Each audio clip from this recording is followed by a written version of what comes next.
Oke, Bapak Ibu sekalian yang saya hormati, alhamdulillah pada kuliah kita yang ketiga ini, pada pertemuan ketiga ini, mudah-mudahan Allah Subhanahu wa Ta'ala tetap melimpahkan rahmat dan rahimnya kepada kita semua, terutama kita diberikan kekuatan dan kesehatan, ya semua keluarga kita sehat walafiat. Sekali lagi kita dihindarkan dari wabah yang sekarang ini ya sedang menimpa bangsa kita, ya mudah-mudahan kita semua terhindar dari wabah ini, dan kita semua sekali lagi harus berperan aktif untuk membantu pemerintah ya memutus mata rantai dari penyebaran virus COVID-19 yang sekarang menjadi ya masalah global.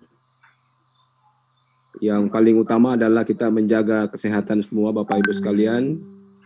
Ya, anjuran pemerintah ya tetap tinggal di rumah, bekerja di rumah, ya kemudian beribadah di rumah. Itu kita indahkan seruan pemerintah, karena tidak ada artinya ya upaya-upaya yang dilakukan oleh pemerintah jika kita tidak terlibat ya untuk ya bersama-sama memutus mata rantai ini.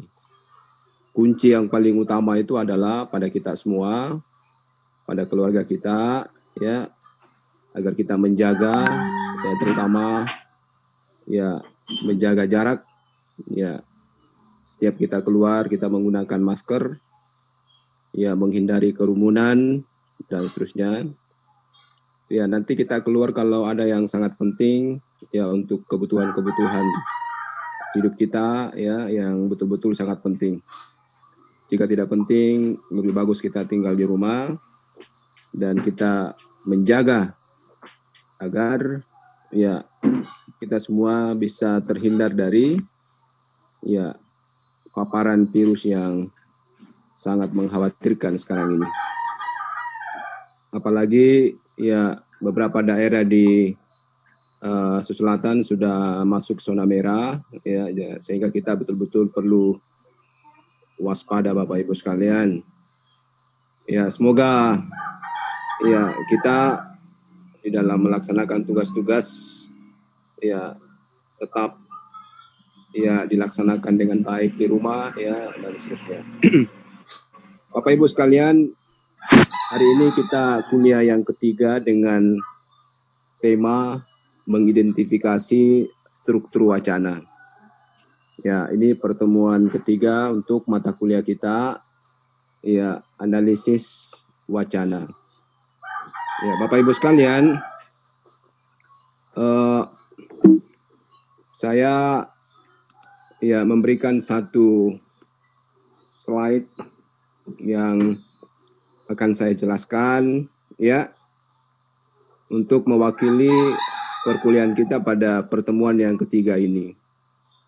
Ya, sebelum saya lanjutkan, saya ingin cek dulu apakah slide yang ada di depan Ibu bisa dilihat.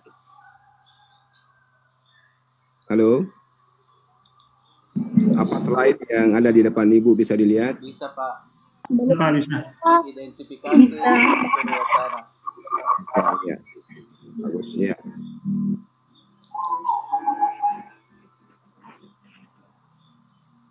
Oke, jadi mohon diperhatikan slide kita ini. Ya. Jadi kursornya saya kali ini kelihatan ya? Kelihatan. Oke. Kita ke sini dulu kita lihat. Jadi ya ini saya kira mungkin berulang ya. Kita sudah pelajari dulu bahwa wacana itu dasar media, cara penyampaiannya itu bisa kita lihat dari dua jenis. Ya, wacana lisan dan yang kedua adalah wacana tulisan. Ya, saya di tanah merah di sini maksudnya ini adalah wacana tulis ya. Yang pertama adalah wacana lisan dan yang kedua adalah wacana lisan. Wacana yang paling paling lama dalam kehidupan kita ini dan ini tradisi kita adalah wacana dalam tradisi lisan, ya.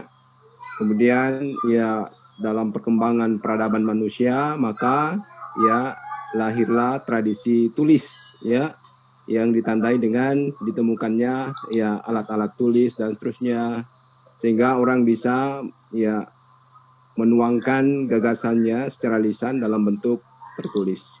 Ya, tentu kita akan bicara kedua ini dari sisi struktur wacana. Baik itu wacana lisan, ya kalau kita bicara wacana lisan tentu banyak jenisnya, apakah itu pidato dan seterusnya, apakah itu pembicaraan formal atau informal, ya, dan seterusnya, ya. Dan tentu ya kita akan banyak bertemu dalam kehidupan kita tentang wacana lisan dalam kehidupan kita. Ya, mohon maaf ini waktu kita tinggal 9 menit, jadi nanti akan secara otomatis akan keluar dan kita join lagi ya. Ada peringatan dari sistem untuk kita siapkan sekitar 10 menit lagi, 9 menit lagi. Oke. Kita kembali ke struktur wacana ya. Ya, nanti tolong direkam ya supaya nanti ada bahan kita ya. Struktur wacana. Ya. Kita tadi membagi dua dari sisi cara menyampaikannya itu ya, baik itu wacana lisan ya maupun wacana tulis ya. Ya, kalau kita lihat dari struktur wacana ya, hampir semua ahli ya, setelah kita membaca banyak sekali penelitian ya, kita buka hasil-hasil kajian-kajian teoritis ya, buku-buku yang lama ya, terutama ya buku-buku yang sudah tua seperti yang ditulis oleh Tarkan dan seterusnya ya, atau buku-buku yang terkait dengan ya analisis wacana kritis atau analisis wacana non kritis. Itu struktur wacana itu dari bangunan wacana itu dibagi atas 3 hal. Ya, ibarat sebuah rumah, ya, rumah itu ya terdiri dari ya apa dan seterusnya. Ya, mungkin ada tiang gitu, kemudian yang paling inti adalah tiang, kemudian yang kedua yang paling inti adalah atap, kemudian yang ketiga yang paling inti tentu adalah dinding misalnya. Hal-hal lain yang bersifat aksesoris misalnya, itu saya kira adalah pelengkap ya, tapi yang paling penting adalah ya misalnya tiang kalau itu kita bicara struktur sebuah bangunan rumah ya, kalau itu ya rumah kayu misalnya ya, kemudian ada atap, kemudian ada dinding ya. Dinding sebenarnya juga bisa dikategorikan sebagai satu struktur yang mungkin dianggap ya pelengkap ya, tapi yang terpenting adalah ada lantai di situ, ya, lantai. Antara lantai dengan dinding mungkin yang paling utama adalah lantai. Kalau dinding ya mungkin ya bisa disebut sebagai struktur yang sangat penting, tapi itu lebih kepada pelengkap yang sangat penting. Sama juga dengan wacana. Wacana Bapak Ibu sekalian itu dibangun dari ya awal kita lihat ya, ada ya bagian awal ya, bagian pembukaan ya, kemudian ada bagian ya tengah atau bagian isi dari wacana itu ya, baik itu wacana lisan ya maupun wacana tulis ya. Wacana tulis kalau kita lihat dalam wacana media-media koran misalnya ya, selalu diawali dengan ada pendahuluan wacana awal yang membangun sebuah wacana itu, kemudian ada bagian isi atau bagian konten atau bagian tengah ya, sebagai ya inti dari sebuah wacana atau ya dia adalah mind of discourse, yang inti dari sebuah wacana yang disusun atau yang dilahirkan baik itu dalam wacana ujaran atau wacana lisan maupun wacana yang ditulis, ya, yang biasa disebut, ya, ada pendapat yang mengatakan ya disebut dengan istilah orientasi. Ada ya orientasi dari apa yang ingin disampaikan sesungguhnya dari sebuah wacana. Isi, ya kalau kita bicara isi wacana itu, ya tentu nanti di situ ada apa kandungan wacana itu, apa tujuan wacana itu, apa yang ingin dicapai oleh seorang pembicara kalau itu wacana lisan, apa maksudnya dan seterusnya, apa sasarannya, ya kan?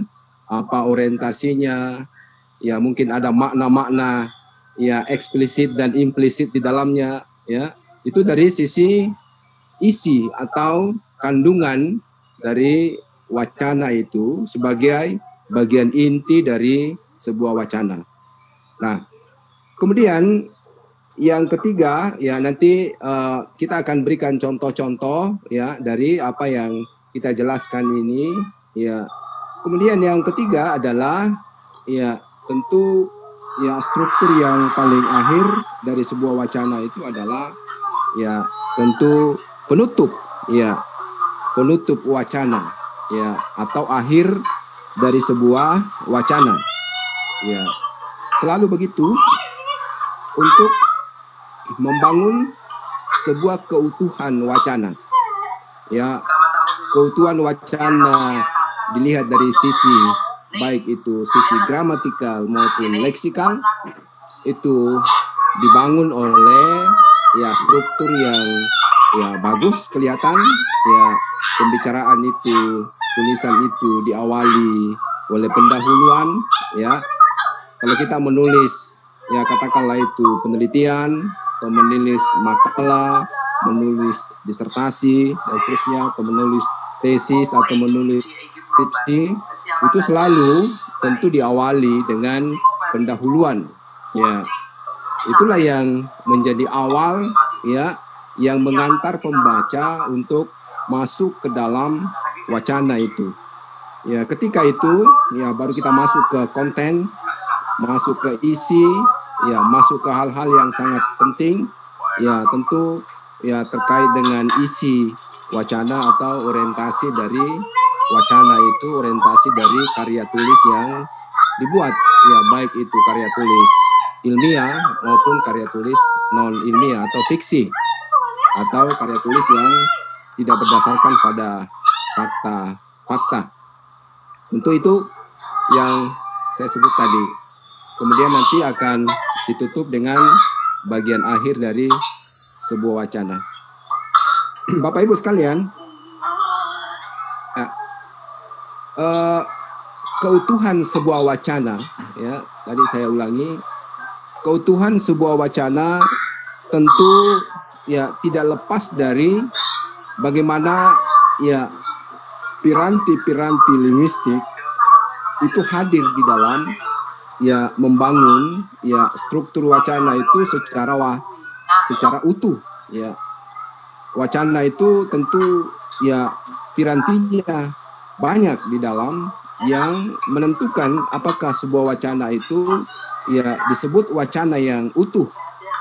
Ya, tentu tidak bisa lepas dari ya apa yang menjadi ya hal-hal yang penting, ya misalnya ya bagaimana ya hubungan kohesi dan koherensi itu secara padu membangun sebuah wacana.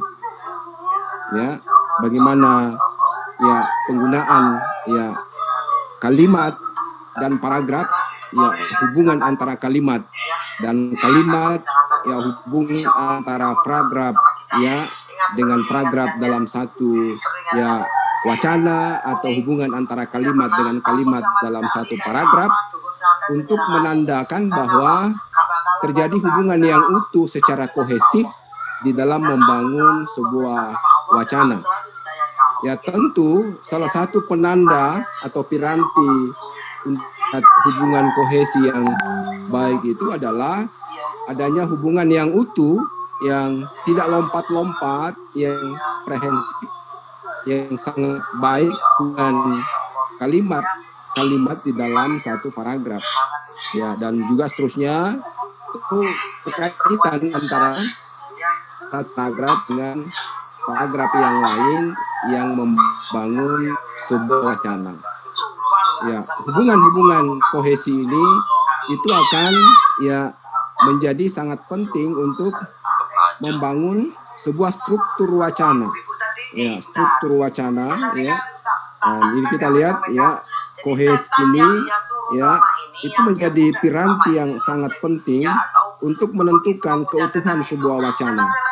Demikian juga ya koherensi, ya hubungan koherensi, ya hubungan-hubungan di samping ya hubungan-hubungan itu tentu juga ya kita melihat bahwa ya penanda-penanda akan keutuhan dari sebuah wacana.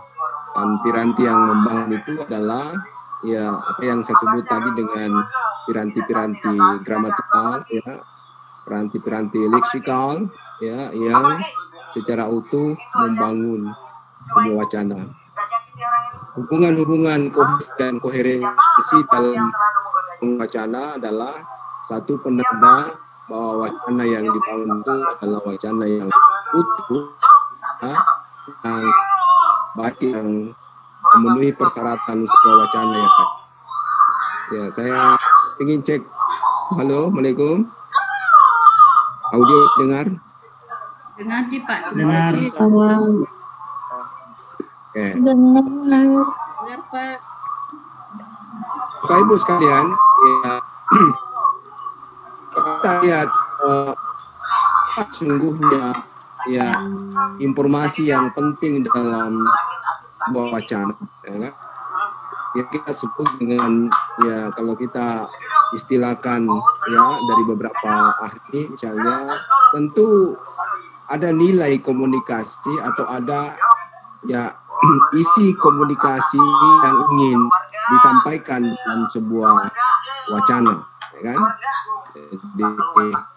Di bagian bawah struktur wacana ini ya saya kemukakan, ya saya sampaikan ya berapa misalnya ya nilai komunikasi dalam wacana itu setelah terbentuk wacana itu secara utuh yang dibangun oleh piranti-piranti ya linguistik atau piranti-piranti yang secara utuh tadi ya setelah kita lihat dari struktur ya terbangun dengan sangat ajek ya mulai dari ya awal kemudian akhir dan seterusnya ya kemudian ya kita juga akan melihat bahwa di dalam cara itu ada ya nilai-nilai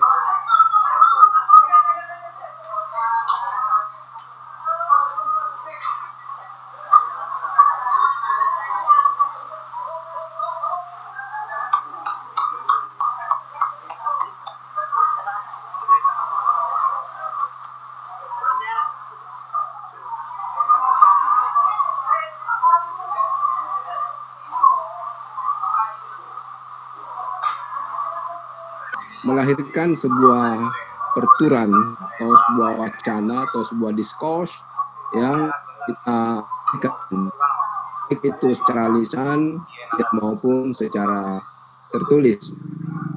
Nah, kalau kita lihat sekalian, ya di slide yang saya gambarkan, satu slide yang menggambarkan bagaimana struktur wacana itu. Ya, tentu ya kita akan melihat bahwa kita akan berhadapan dengan wacana lisan dalam kehidupan kita. Wacana lisan dalam kehidupan kita itu adalah wacana yang menjadi bahagian yang tidak bisa dipisahkan dalam kehidupan kita. Di situ ada tindakan, ya menurut Tarigan, ya di situ ada gerak, di situ ada pertukaran, ya dan seterusnya. Di situ ada transaksi, ada kinesik dan seterusnya. Itu menandakan bahwa ya di dalam wacana lisan itu ada ciri-ciri yang kelihatan, ya bukan hanya bangun secara sih ya, tapi juga memang ada ciri-ciri setelah kita lihat dari wacana itu, yang bagian tengah tadi, bagian isi atau bagian konten dari sebuah wacana itu, ya di situ ada hal yang penting untuk menjelaskan lebih jauh tentang ya bagaimana wacana lisan itu dari situ ciri-ciri yang kita lihat, ya, apa itu penjelasan tindakan, kemudian gerak, ya, kemudian bagaimana pertukaran, ya, kemudian bagaimana transaksi dan tik, ya menurut Tarigan itu nanti lebih kita bisa diskusikan Bapak Ibu sekalian. Itulah mungkin juga tidak sekedar hanya itu ciri sebuah wacana lisan yang paling dominan dalam kehidupan kita. Kita masih bisa ekor, ya kita masih bisa gali lebih jauh ya dari sebuah wacana lisan itu. Penelitian-penelitian yang dilakukan ya kalau kita buka ya misalnya di Sinta, kita buka di Google Scholar atau di Google Cendekia, atau kita masuk di ya penelitian yang sudah dihasilkan melalui ya apa namanya jaringan-jaringan resmi yang dibidik secara gratis ya, misalnya ada portal Garuda dan ya, itu bisa kita cari ya banyak sekali penelitian ya terkait dengan wacana ya, terutama wacana lisan ya.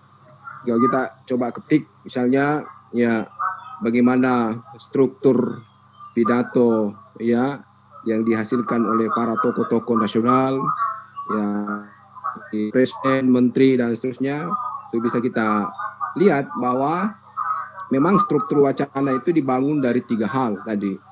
Tapi adapun ya inti dari sebuah wacana itu dalam nilai komunikasi tentu bisa berbeda-beda dari sasaran komunikasi tadi. Bergantung dari tujuan yang ingin disampaikan dari sebuah wacana yang lahir secara lisan. Itu bisa kita eksplorasi lebih jauh, gali lebih jauh tentang bagaimana ya karakteristik dari sebuah wacana yang kita ya lihat.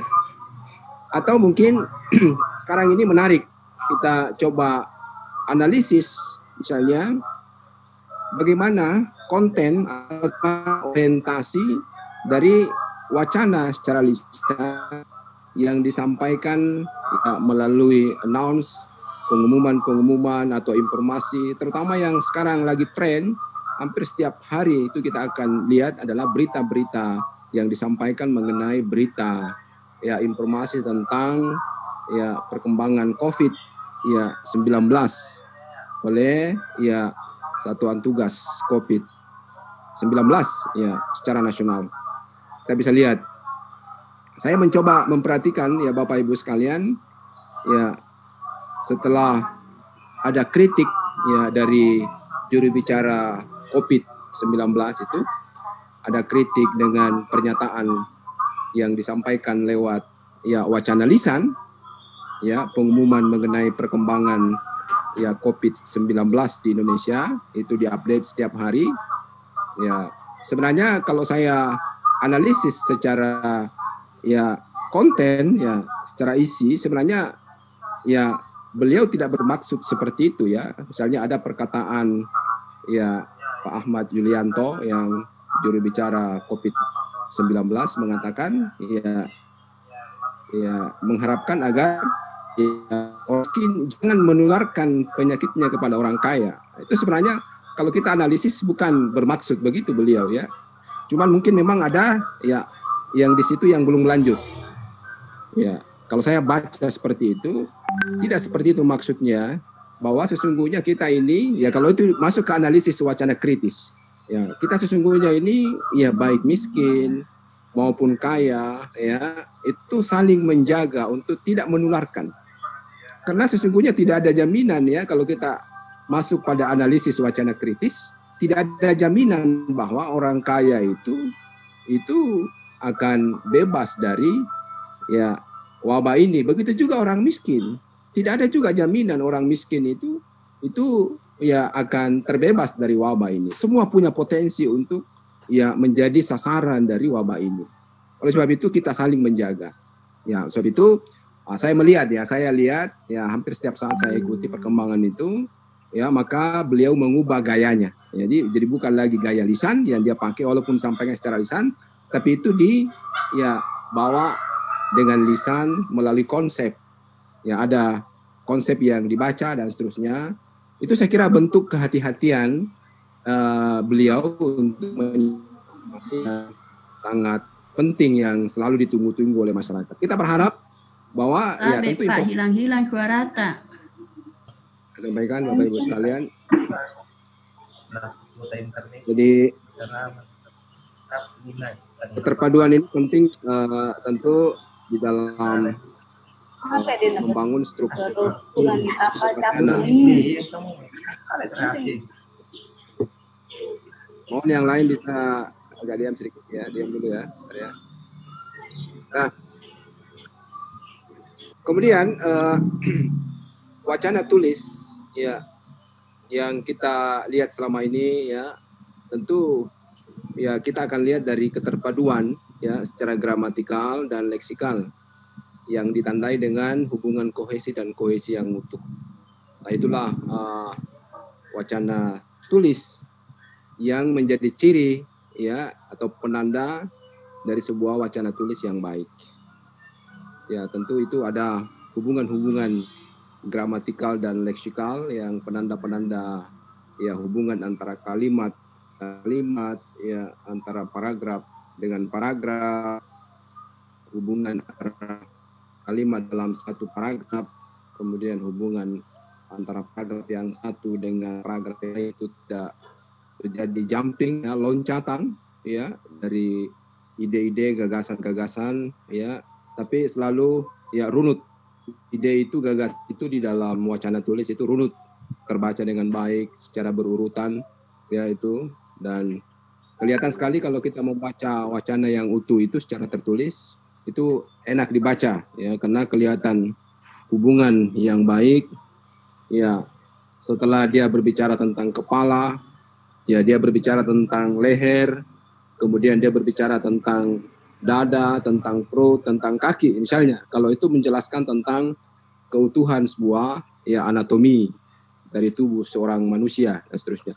Begitulah ya wacana itu dibangun sehingga ada keterpaduan secara gramatikal dan leksikal yang ditandai dengan hubungan-hubungan kohesi yang tinggi dan hubungan-hubungan kohesi yang bangun secara baik. Nah, itulah yang menjadi ya kata kunci dari struktur wacana, baik wacana yang dibangun ya melalui penyampaian secara lisan atau dibentuk melalui wacana ya lisan atau penuturan atau ujaran, maupun yang dibangun berdasarkan ya media secara tertulis. Dan ini tentu terkait dengan tradisi tulis dalam kehidupan manusia sekarang ini yang sebaiknya ya apa yang diucapkan itu ditulis ya untuk menjadi bukti autentik. Yang ditulis itu ada bukti secara ya paling tidak ya dengan kasih wacana lisan itu bisa ditulis, direkam ya supaya bahwa ya ada perkumpulan yang lahir ya, itulah budaya yang dibangun. Dan salah satu ciri dari sebuah negara yang maju atau bangsa yang maju ya adalah itu mulai dari wacana lisan bergerak ke wacana tulis ya. Maju itu lebih mengedepankan ya tentang tradisi tulis daripada tradisi lisan. Itu penanda-penanda ya negara-negara yang atau katakanlah negara-negara yang sudah maju.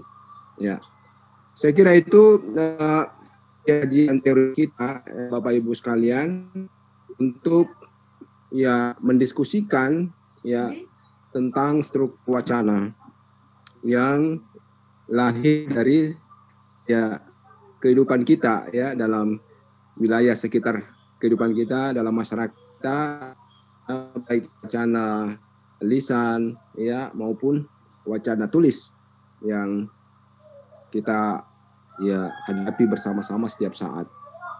Itulah ya, menjadi kita. Kita tidak bisa lepas dari ya pertuturan, dari informasi secara lisan ya.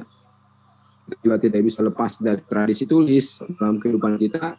Ya tentu ini semua adalah satu budaya ya, baik itu budaya lisan maupun budaya tulis.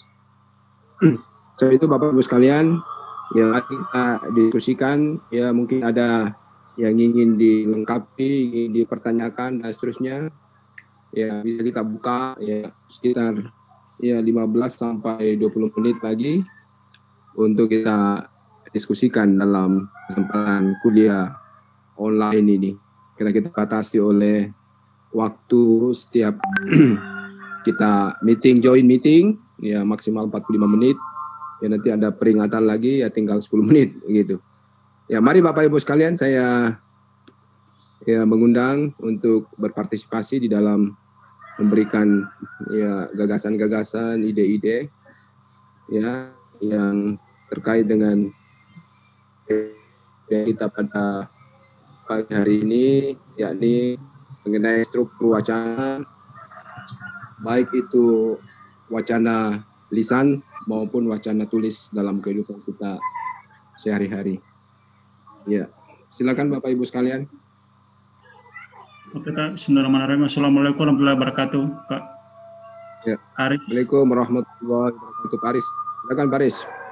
Ya, menarik sekali apa yang disampaikan Bapak tadi tentang struktur wacana yang merupakan yang dibentuk oleh beberapa piranti-piranti linguistik dengan struktur awal, tengah, dan akhir.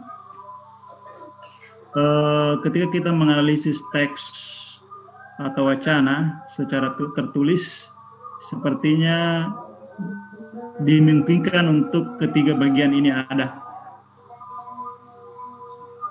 Tetapi ketika kita menganalisis wacana lisan, Pak. Ada gangguan sedikit, Pak Aris.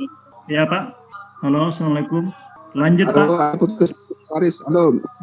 Jadi perbaiki audionya dulu, agak terputus. Yang lain bisa dengar Pak Aris? Yang lain, halo? Jelas yang suara lain Pak. bisa dengar dengan baik? Jelas. Jelas suaranya Pak Aris. Kalau saya gimana? Jelas Jelas, juga. Pak. Kalau saya gimana? Jelas juga, Pak. Jelas, Pak. Saya tadi tidak ya terputus-putus, saya dengar suaranya Pak Aris. Coba diulangi Pak Aris. Saya ulangi Pak, terkait tadi dengan struktur wacana. Ketika kita melihat wacana tulis, sepertinya bagian struktur wacana ini memang dimungkinkan ada, yaitu awal, tengah, dan akhir. Cuma kalau ketika kita berbicara wacana lisan, apakah ketika bagian ini tidak ada satu masih disebut dengan wacana? Karena terkadang dalam wacana lisan karena waktu atau konteks pembicaraan yang memungkinkan kita langsung pada inti saja.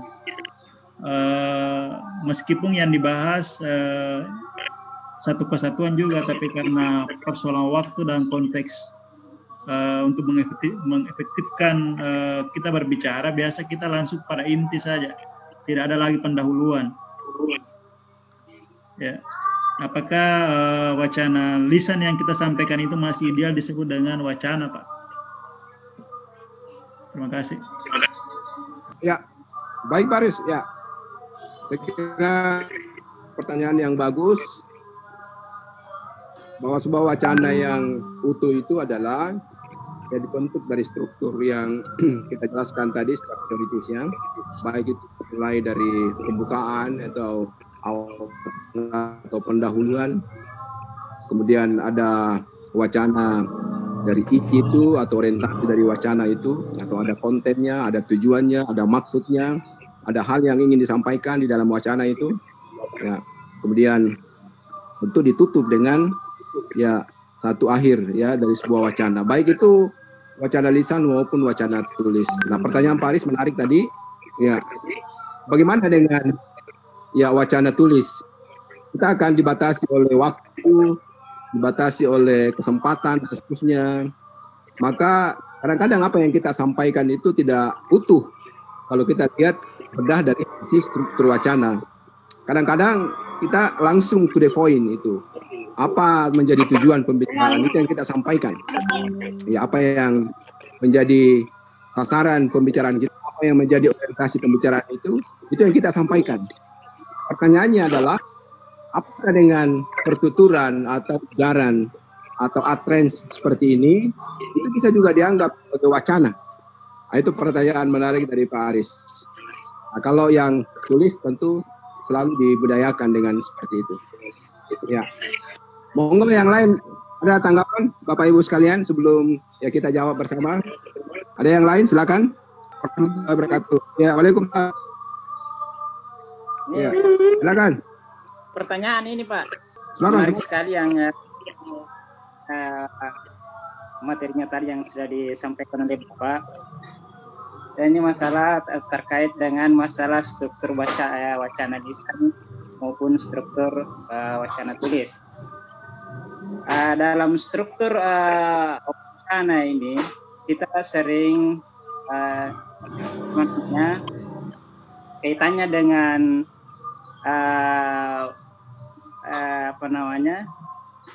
kaitannya dengan bahasa-bahasa hukum yang disampaikan oleh para pakar hukum itu, baik itu secara lisan maupun secara tulisan, itu terkadang menimbulkan kontroversi di kalangan orang-orang politikus juga. Nah, yang ingin saya tanyakan di sini Pak, apakah bahasa-bahasa disampaikan oleh para pakar-pakar hukum ini, baik itu secara lisan maupun secara tulisan, itu ada kesalahan struktur di dalamnya, ataukah bagaimana Pak? Ya, karena sering kita dengan pertentangan hanya masalah persoalan bahasa. Kemudian kira-kira langkah-langkah konkret yang harus diambil oleh para pakar ahli bahasa sehingga bahasa-bahasa hukum itu bisa terbebas dari kontroversi yang biasa dialami oleh kalangan masyarakat, bahkan dari bahkan dari para ahli hukum sendiri. Terima kasih Pak. Kemudian satu lagi, ya, satu lagi yang kita jawab. Kalau ada tadi yang ingin menanggapi tadi Pak Arif, Pak Srianto, ya boleh juga, atau ada pertanyaan boleh. Apa yang disampaikan Pak Aris tadi, Pak Srianto juga tadi, ya Pak Santi, silakan. Pak, saya Pak. Oke. Pak. Ibu siapa? Bu Diaman, Oke, Pak. oke. Oh iya, Diaman, silakan Bu. Maaf Pak, tadi saya pernah dengar sempat Bapak kemukakan salah satu contoh wacana kritis. Apakah bisa kita tandai bahwa wacana itu masuk pada kategori wacana kritis Pak? Oke. Karena saya lihat sekarang rata-rata orang kalau berbicara atau berwacana itu kritis-kritis Pak. Apakah tanda yang bisa menjadi ciri bahwa itu menjadi wacana kritis? Makasih Pak. Makasih Bu. Bu Diaman, makasih Bu. Ya Pak. Kita jawab dulu pertanyaan Pak Aris Sanusi. Halo, Assalamualaikum. Halo. Waalaikumsalam. Ya. Jadi pertanyaan menarik saya kira. Apakah wacana yang dibangun tadi dibangun secara itu yang tidak lengkap, tidak utuh secara struktur itu bisa dianggap sebagai wacana lisan? Nah, itu pertanyaannya kan. Kita kembali kepada definisi wacana ya. Apa itu wacana? wacana adalah satuan yang tertinggi setelah ya prase, setelah klausa, setelah kalimat, setelah klausa. Itu adalah wacana, ya. Jadi wacana itu di atasnya kalimat, kan gitu ya. Oleh sebab itu, kalau itu sudah di atas kalimat, ya itu ya disebut dengan wacana atau discourse. Nah, persoalannya apakah wacana itu dari analisis struktural wacana itu lengkap atau tidak, yang dilihat dari ya katakan tujuan, ada konten, ada tujuan dan kemudian tutup. Apakah itu jika tidak terpenuhi unsur-unsur dari struktur wacana tadi, orientasinya tuh fokusnya pada lisan, itu juga dianggap sebagai wacana. Nah, tentu ya kalau kita kembali ke definisi wacana, tentu ini masuk kategori wacana. Cuman, ada catatannya. Wacana yang tidak utuh, ya mungkin tidak utuh secara gramatikal, leksikal, maupun tidak utuh dari sisi kohesi dan koherensi. Tapi sesungguhnya itu wacana, cuma wacananya tidak utuh. Nah, gitu kan? Kita sebutkan bukan wacana yang utuh, bukan wacana yang, karena itu tidak dibangun, ya diwujudkan dalam bentuk ya bangunan wacana yang secara struktur wacana itu dimulai dari pendahuluan, ya dimulai dari awal, dimulai dari pengantar dan seterusnya. Tapi karena ini lisan, itu ya kita dibatasi oleh waktu, ya dan seterusnya. Maka biasanya kita to the point, tadi saya katakan, maka kita menyampaikan ya tentu hanya tujuan wacana dan seterusnya, apa yang menjadi tujuan kita. Ya tapi sesungguhnya pendahuluan itu tidak sebanyak Pak Aris ya. Ya, assalamualaikum warahmatullahi wabarakatuh, Bapak Ibu yang saya hormati. Assalamualaikum itu sudah masuk awal wacana, ya sudah pendahuluan wacana, ya dan seterusnya. Ya kita mengucapkan Bismillahirrahmanirrahim.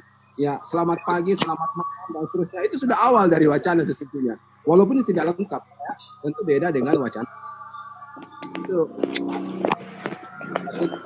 kita bisa mengatakan itu wacana yang secara struktural itu utuh, tentu akan dilihat tadi ya apa yang kita jelaskan tadi itu dibangun oleh struktur wacana secara kohesif dan koherensif, juga tentu ditandai oleh piranti-piranti linguistik ya baik dari sisi gramatika maupun dari sisi leksikal. Itu yang pertama untuk Pak Aris. Yang kedua Pak ya Julianto, ya Pak Jusrianto ya, maaf Pak Julianto Jala. Bahasa-bahasa hukum ya, yang dilahirkan ya dalam pertuturan tentu biasanya bahasa, kalau kita melihat bahasanya simple. Itu kan bahasa hukum itu simple ya, to the point ya, to the point, tidak bertele-tele dan seterusnya. Mungkin dari sisi bahasa ya ada yang tidak terlalu dari sisi gramatikal ya maupun dari sisi penggunaan kata atau leksikal itu tidak utuh. Tapi sesungguhnya itu adalah wacana. Itu semua adalah wacana. Karena memang ya dari sisi bahasa ada ketidakutuhan. Ya wacana yang tidak utuh. Ya, tapi itu adalah pertuturan yang bisa disebut kategori discourse atau wacana dalam kehidupan kita. Walaupun dari sisi gaya bahasa yang digunakan tadi, karena itu lebih ke aspek hukum. Kalau misalnya orang bicara dengan orang sosial, ya dalam pertuturan wacana lisan, itu agak berbeda ya, berbeda. Jadi kita amati, ya orang eksakta kalau dia berbicara itu biasanya ya tidak terlalu banyak embel-embel, ya itu kan lebih to the point, sasarannya itu lebih clear disampaikan, itu tidak terlalu banyak ya menggunakan bahasa-bahasa yang mungkin ya dianggap itu pemborosan. Mereka lebih tepat sasaran dalam berbicara. Itu hal simple orang-orang eksakta dibanding dengan orang-orang sosial ketika dia berbicara. Apalagi kalau itu misalnya pengamat politik ya misalnya. Biasanya pengamat politik itu kan orang-orang sosial ya. Jarang pengamat politik itu berasal dari orang-orang eksakta. Fisika, biologi. Biasanya orang-orang dari ilmu politik. Kemudian yang terakhir, Ibu Diaman tadi ya. Itu Ibu Diaman sudah bergabung ya. Saya lihat dulu. Oh ya, Ibu Diaman. Assalamualaikum Ibu Diaman. Waalaikumsalam, Pak. Bagus. Ya.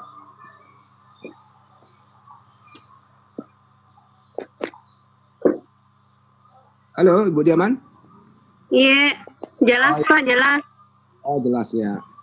Tadi coba diulangi lagi sedikit inti dari pertanyaan Ibu. Tadi Pak ada Bapak contohkan tentang wacana kritis. Jadi bagaimana yang bisa kita tandai bahwa wacana tersebut termasuk kategori wacana kritis? Terima kasih, Bu. Ya, iya Pak. Sebenarnya begini, pembagian jenis wacana tadi itu, ya, atau kajian-kajian dalam ilmu wacana, ya, baik itu wacana ansi, wacana biasa, maupun wacana kritis itu kan belakangan, ya. Jadi sesungguhnya itu adalah satu bagian saja, ya. Nanti apa bedanya? Nanti kita lihat apa bedanya. Kalau wacana biasa yang kita jelaskan ini sebenarnya tadi adalah wacana ya yang dalam tataran biasa, ya, wacana tulis dan wacana lisan secara biasa. Tapi ya pertanyaannya adalah kok kenapa ada lagi istilah wacana ya kritis atau analisis wacana kritis? Kalau Bapak Ibu baca bukunya Firelog, ya, tentang analisis wacana kritis, ya, sekarang ini sudah di hampir semua jurusan-jurusan linguistik itu kan mempelajari CDA namanya, CDA, ya, Critical Discourse Analysis, CDA. Atau kalau di kita namanya ya analisis AWK, analisis wacana kritis. Nah, sesungguhnya apa bedanya yang paling mendasar? Kalau di analisis wacana kritis, ya, memang yang terpenting adalah ya bagaimana kita menemukan makna di balik makna.